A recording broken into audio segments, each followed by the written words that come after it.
É triste o que está acontecendo e veremos aí os próximos capítulos e certamente tem mais perguntas sobre isso, depois a gente volta no assunto. Aqui a próxima pergunta: quais características técnicas você enxerga como determinantes para um investidor conseguir bater o mercado consistentemente? O que você observa como comum em investidores que fazem? É muito difícil, assim, investidores conseguem bater sempre o mercado com consistência, não é fácil. Os grandes nomes é o próprio Warren Buffett, Druckenmiller, o agora já falecido Jim Simons, que começou a ter sucesso depois dos 50 anos, e aí com uma abordagem quântica e não a de velho investor do Buffett. Mas tem algumas características. Primeiro, a disciplina, ter uma filosofia de investimentos e seguir ela à risca. Então aí a disciplina barra psicologia do investidor é muito importante. Saber o que tem que ser feito e fazer o que tem que ser feito quando o momento da decisão chegar.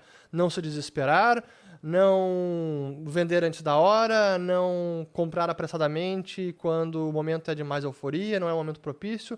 Usar a margem de segurança e esses princípios, os investidores, sejam eles quais forem os princípios, os investidores de sucesso costumam seguir à risca. Então, disciplina e psicologia. Ter a paciência, o prazo. Então, isso faz parte da disciplina também, mas ter paciência. O caso do Buffett, se olhar o crescimento, né, e o poder dos juros compostos e como a riqueza dele foi aumentando de forma acelerada à medida que o tempo foi passando. E os bilhões foram se acumulando muito mais na segunda metade da sua vida do que no começo.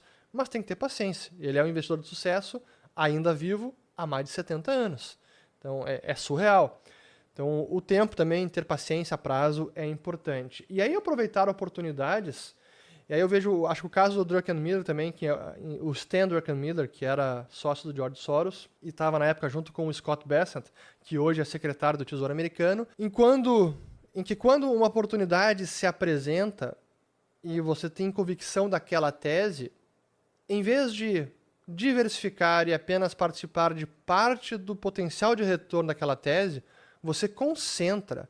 E isso o Druckenmiller já falou algumas vezes, que ele gosta de colocar todos os seus ovos numa única cesta, ou em poucas cestas, e cuidar muito bem dessas cestas. E sei que é quase que o oposto do que normalmente se escuta, tem que diversificar, aí você mitiga risco, etc. É verdade, mas você também acaba contendo ou limitando parte do que seria um retorno elevado e multiplicação de patrimônio. Outro grande investidor que eu tenho muito respeito e admiração, que também segue essa lógica, é o Marcelo Lopes, de concentrar mais da L2 Capital.